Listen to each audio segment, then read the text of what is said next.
Chapter 1. There is no death. Reading 5155-1.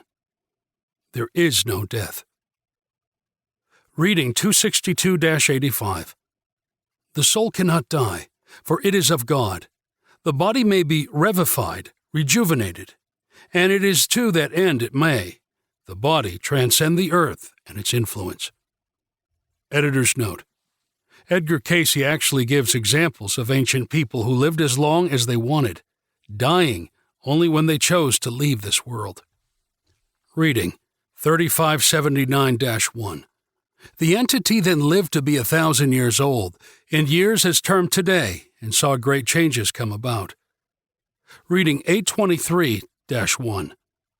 For some 6,000 years, if counted as time now, the entity journeyed with those people from the Yucatan land, or the establishing of the temple there in which the entity aided, but with those inroads from the children of Am and the peoples from the Lemurian land, or Mu, the entity withdrew into itself, taking, as it were, its own flight into the lands of Jupiter.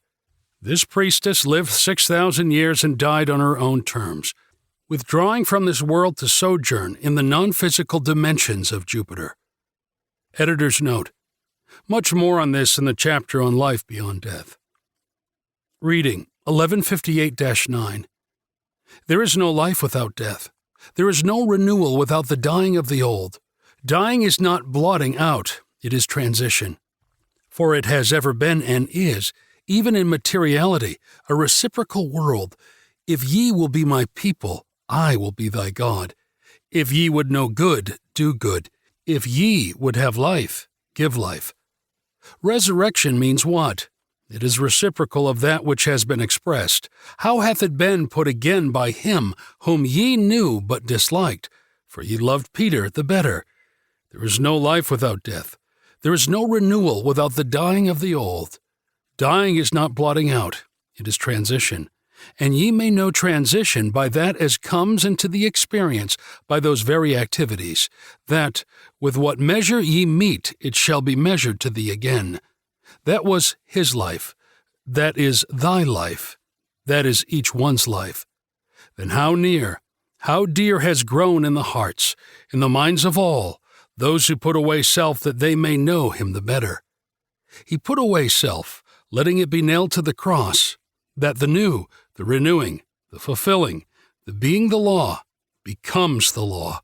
For it is the law to be the law, and the law is love.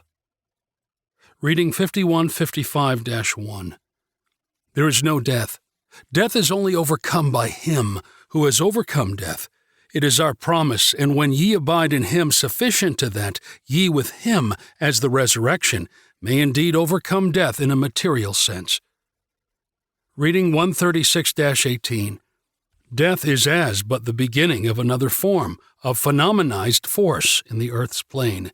It may not be understood by the third dimension mind from third dimension analysis, but must be seen from that fourth dimension force, as may be experienced by an entity gaining the access to same by development in the physical plane through the mental processes of an entity.